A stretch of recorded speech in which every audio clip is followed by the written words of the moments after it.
बस तेरा नाम हो, लब पे तेरा नाम हो, गुरुवर का धाम हो, लब पे तेरा नाम हो, गुरुवर का धाम हो। तुम्हारे प्यार ने गुरुवर हमको तुमसे जोड़ा है, तुम्हारे प्यार ने गुरुवर हमको तुमसे जोड़ा है। तुम्हारे प्यार के आगे सभी का प्यार थोड़ा है, तुम्हारे प्यार के आगे सभी का प्यार थोड़ा है। तुम्हारे प्यार ने गुरुवर हमको तुमसे जोड़ा है, तुम्हारे प्यार ने गुरुवर हमको तुमसे जोड़ा है। तुम्हारा ज्ञान तो गुरुवर सभी दुखों को हरता है, तुम्हारा ज्ञान तो आत्म सभी दुखों को हरता है। वो सचमुच धन्य होता है जो तेरा नाम लेता है, वो सचमुच धन्य होता है जो तेरा नाम लेता है। तुम्हारे साथ ने हो, तुम्हारे साथ ने हमको प्रभु महावीर से जोड़ा है, तुम्हारे साथ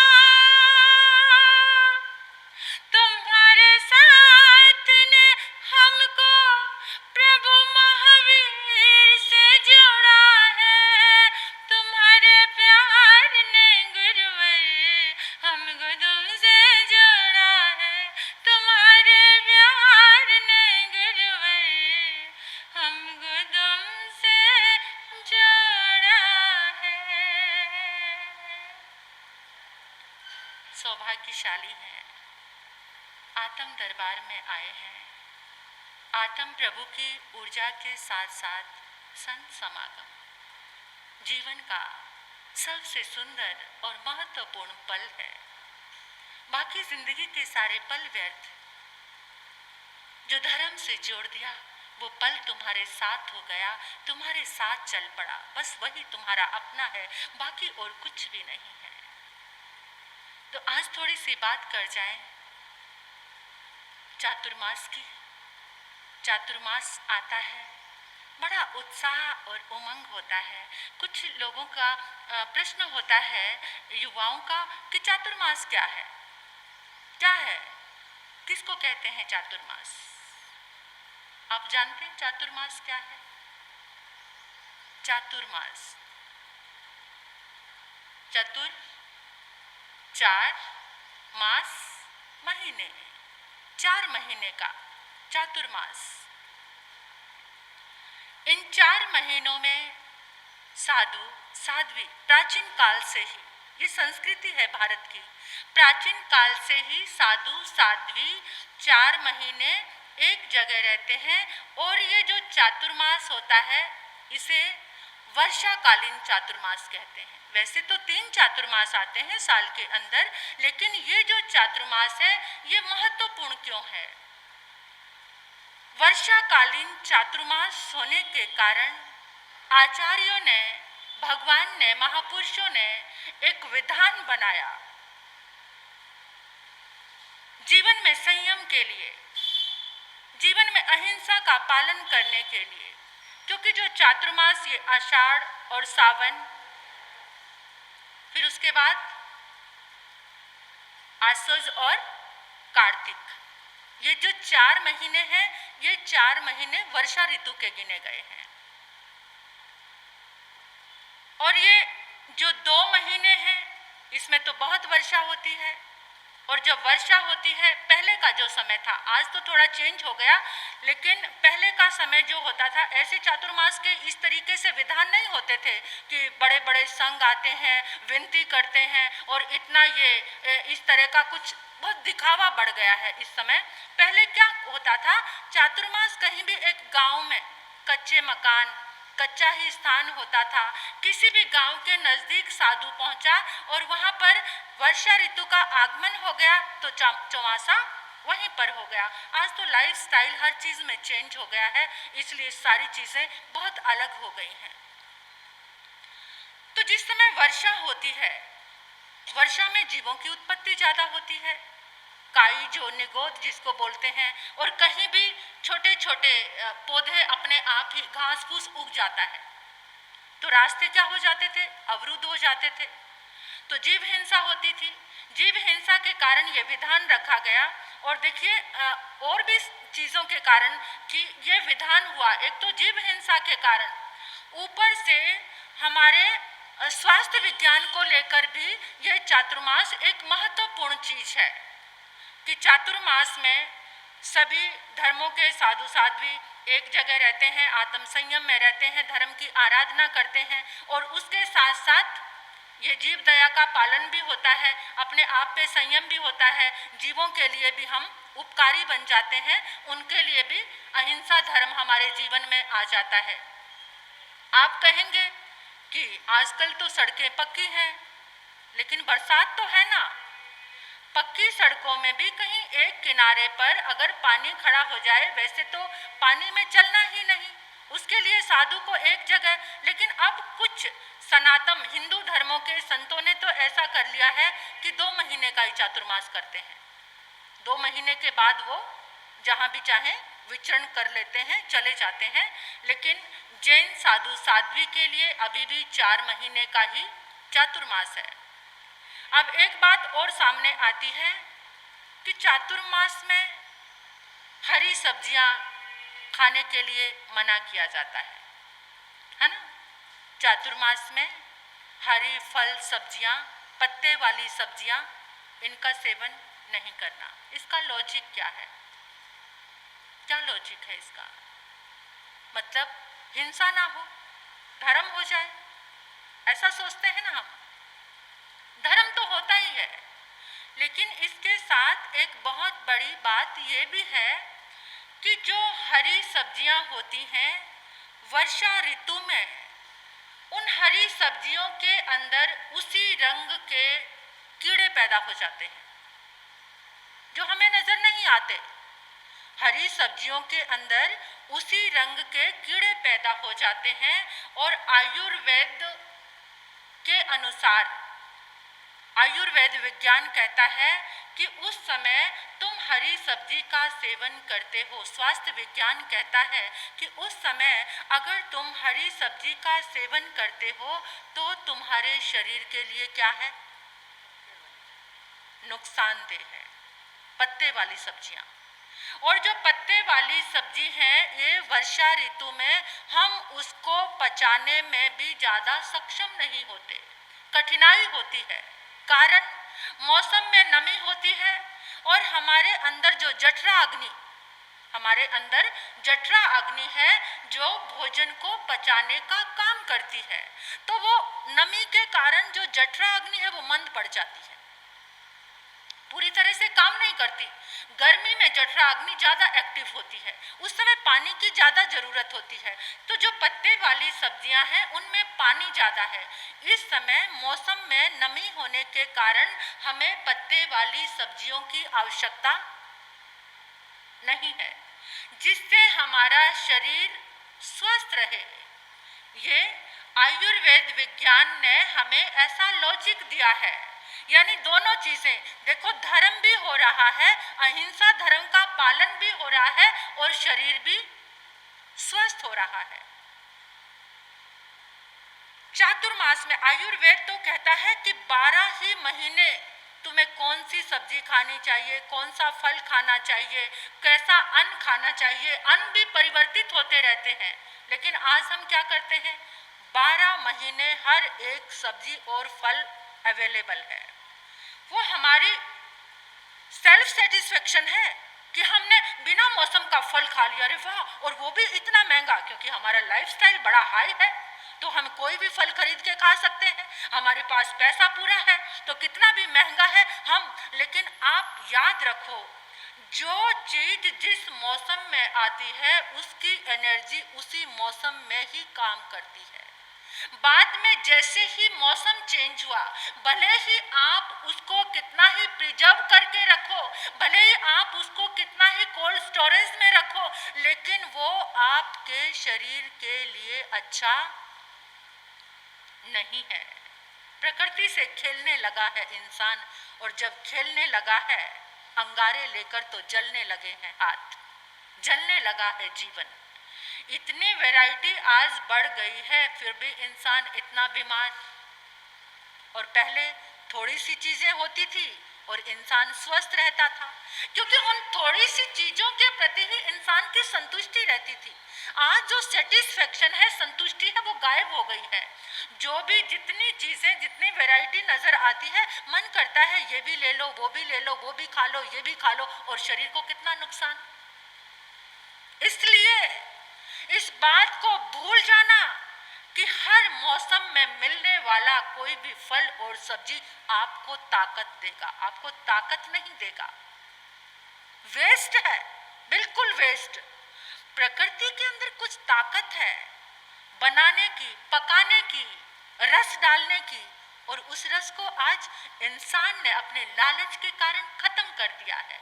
तो कहने का क्या मतलब है, देखो जैसे गर्मी का मौसम आता है, गर्मी जिस समय बहुत होती है उस समय हम ज़्यादातर पानी वाले फल खाते हैं ना, तरबूज है, जैसे खरबूजा है, जैसे आम का पन्ना होता है, मतलब ऐसी चीज़ें, कुछ जूस पीते हैं, शिकंजी पीते हैं, तो उससे क्या होता है कि हमारे शरीर में पानी की कमी ना आ जाए और वो फल हमें पचते हैं। लेकिन उसे रिपीट करते रहते हैं हम हर मौसम में, नहीं आवश्यकता है। अब ये जो चातुर्मास है उसमें आपको अपना विवेक जगाना है, अपने आप में संयम लाना है, अपने आप को जागरूक रखना है, जिससे जीव हिंसा भी ना हो और हमारा शरीर भी क्या रहे, स्वस्थ रहे। जैसे आद्रा नक्षत्र लगता है तो आम खाने के लिए मना किया जाता है, और उसका सबसे बड़ा लॉजिक दिया जाता है कि इससे पाप लगेगा, उसे धर्म के साथ जोड़ा। नो डाउट ये धर्म के साथ जुड़ी हुई हर चीज़ें हमें जागरूक करती हैं, लेकिन आज के लोग उसको समझ नहीं पाते। आज के युवा की हर बात में धर्म, जो प्राचीन काल था ना, प्राचीन काल के लोग इतने सरल और सीधे होते थे, आज के लोग इतने तर्क कुतर्की हैं, उनको ये बात समझ नहीं आती। प्राचीन काल में तुम बच्चों को माता पिता समझाते थे कि बेटा इसको खाने से पाप लगेगा, नहीं खाएंगे तो पुण्य लगेगा, तो उसको पाप और पुण्य समझ आ जाता था, क्योंकि हर बात को पाप पुण्य धर्म और अधर्म के साथ समझाया जाता था, धर्म का जामा पहनाकर। लेकिन आज का युवा मानने को तैयार नहीं है, इसलिए उसे साइंटिफिक लॉजिक देना बहुत जरूरी है। लेकिन उसके साथ साथ देखिए हर चीज के दो पहलू होते हैं। आद्रा नक्षत्र के लिए मना किया गया कि आम नहीं खाना। अब क्यों नहीं खाना आम? क्या? जैसे ही बरसात होती है उसमें कीड़ा पड़ जाता है, और कीड़े के कारण जो उसका रस है वो बिल्कुल खट्टा हो जाता है, जो हमारे शरीर के लिए नुकसानदेह है। बरसात, उसका कारण बरसात के साथ जुड़ा हुआ है। अगर बरसात नहीं है, धूप निकल रही है, तो वो आम आपको नुकसान नहीं देगा, भले ही आद्रा नक्षत्र शुरू हो गया है। लेकिन अगर बरसात हो गई तो तुरंत आम के अंदर क्या पड़ जाएगा? कीड़ा पड़ जाएगा। तो इसके कारण आद्रा नक्षत्र का ये लॉजिक देकर हमें समझाया गया है, और उसके साथ दोनों काम हो जाते हैं, शरीर भी स्वस्थ रहता है और धर्म की परिपालना भी, क्योंकि कीड़े वाली चीज खाएंगे तो हिंसा तो होगी ना, और शरीर को नुकसान भी होगा। आज हम धर्म करने के लिए उतने जल्दी तैयार नहीं होते जितने जल्दी अपने शरीर के लिए जागरूक हो जाते हैं, क्योंकि वही बात महावीर संदेश दे रहे हैं, आइंबिल करो, है ना। ये बात महाराज जी बड़ा मुश्किल है, आइंबिल नहीं होता। और डॉक्टर जाकर कह दे तो तुम्हारा बीपी हाई हो गया है, तुम्हें फीका खाना है, हाँ, तुम्हें घी नहीं खाना, फिर आप मानते हो या नहीं? मतलब गुरु की बात को तो छोड़ दिया, भगवान तो है नहीं, अब भगवान कौन बन गया? कौन बन गया? डॉक्टर। डॉक्टर ने कहा तुम्हें फीका खाना है, बिना नमक का खाना है, तुम्हारा बीपी हाई है, तो उस समय तैयार हो गए। लेकिन परमात्मा ने तो पहले ही दे दी ये चीजें हमें। अगर इस बात को हम पहले से ही मानने के लिए तैयार हो जाए तो हो सकता है बीपी हाई ना हो। आइंबिल करने लग जाओ तो हो सकता है तुम्हें शुगर ना ही हो, वो कम हो जाए तुम्हारी। तो ये हमारे धर्म को हम आज मानने को तैयार नहीं है, जिसमें शरीर विज्ञान आता है उस बात को फिर भी मानने को तैयार है। लेकिन जिसने पहले इस बात को स्वीकार कर लिया कि मुझे धर्म के मार्ग पर चलकर इन चीजों को फॉलो करना है, तो शायद डॉक्टर के पास जाने की जरूरत ना ही पड़े। लेकिन विश्वास भी तो होना चाहिए, विश्वास तो नहीं है। इसलिए जो ये चातुर्मास आता है, इन चीजों में आपको जागरूक रहना चाहिए, शरीर के अपने स्वास्थ्य को लेकर भी। और फिर देखो, जब हमारी जठरा अग्नि मंद पड़ती है तो हमें ज्यादा भूख नहीं लगती, उस समय ज्यादा भूख नहीं लगती। इसलिए तप का विधान चातुर्मास में आया कि तुम्हारी जठरा अग्नि के सहयोग से तुम तप की आराधना कर सकते हो। ज्यादा भोजन की शरीर को आवश्यकता नहीं है, इसलिए कम भोजन लेकर आराम से तुम्हारा शरीर स्वस्थ रह सकता है और तुम्हारे से तप भी हो जाएगा। और इन 4 महीनों में तुम्हें सत्संग मिलता है कंटिन्यू, जो 8 महीनों में नहीं मिलता। इन 4 महीनों में तुम्हें सत्संग मिलता है जो 8 महीनों में नहीं मिलता। तो निमित्त तुम्हारे सामने आते हैं, गुरु भगवान तुम्हारे सामने आते हैं, उनका संग करके, उनका समागम करके तुम अपनी आलोचना में आ सकते हो, प्रतिक्रमण में आ सकते हो, जप में आ सकते हो, तप में आ सकते हो। और सुनने से क्या होता है? सुनते सुनते कभी कभी इंसान बदल जाते हैं, सुनते सुनते कभी कभी इंसान बदल जाते हैं, इंसान बदल जाते हैं, हैवान बदल जाते हैं, कितने शैतान बदल जाते हैं, सुनते सुनते कभी कभी इंसान बदल जाते हैं। इंसान, शैतान, हैवान सुनने से बदल जाते हैं।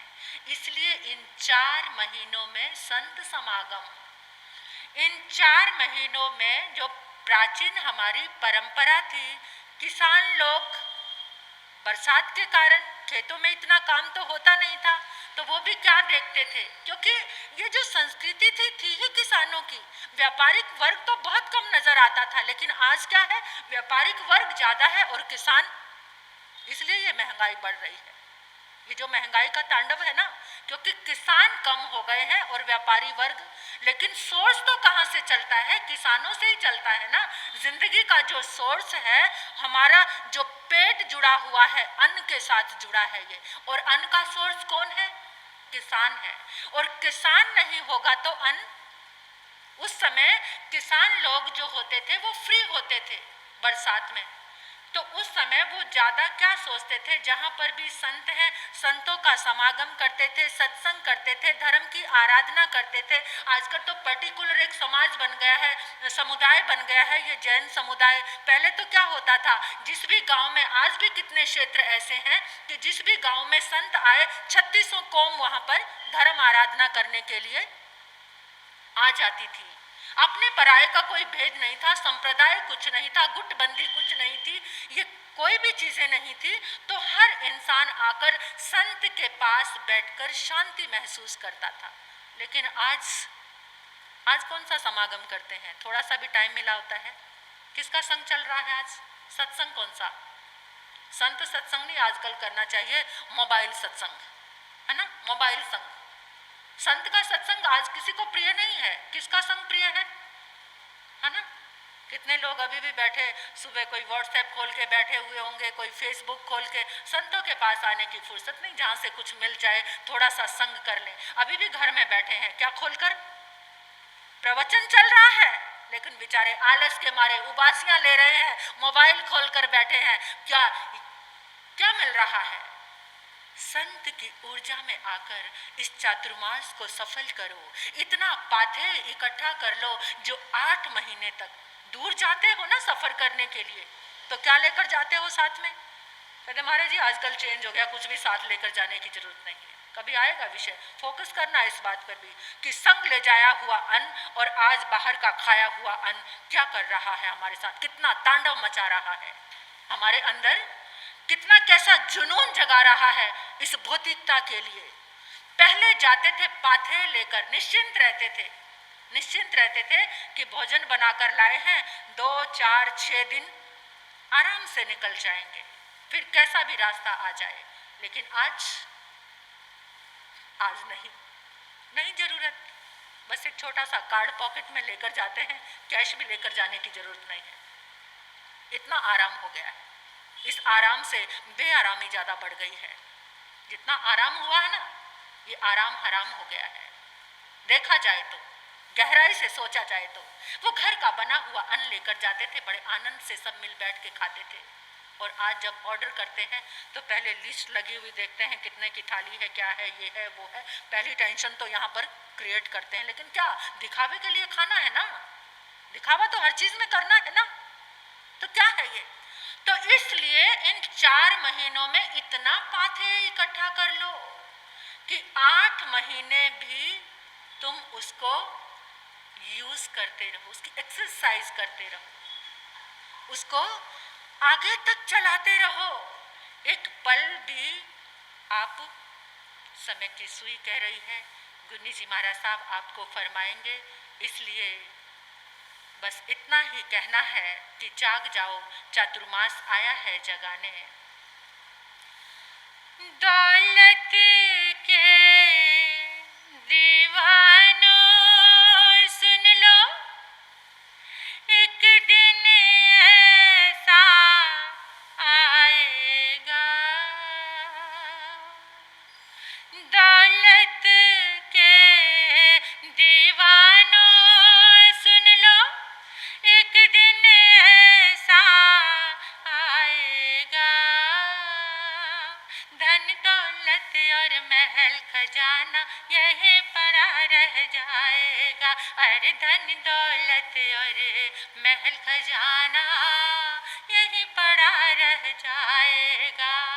सुंदर काया मिट्टी बनेगी, क्या सुंदर काया मिट्टी बनेगी। चर्चा होगी गली गली, ले लो रे कोई प्रभु का प्यारा, ले लो रे कोई वीर का प्यारा। शोर मचाऊं गली गली, वीर नाम के, बोलो प्रभु नाम के, गुरु नाम के हीरे मोती मैं बिखराऊं गली गली। ले लो रे कोई प्रभु का प्यारा, शोर मचाऊं गली गली, मैं शोर मचाऊं, शोर मचाऊं, शोर मचाऊं गली गली।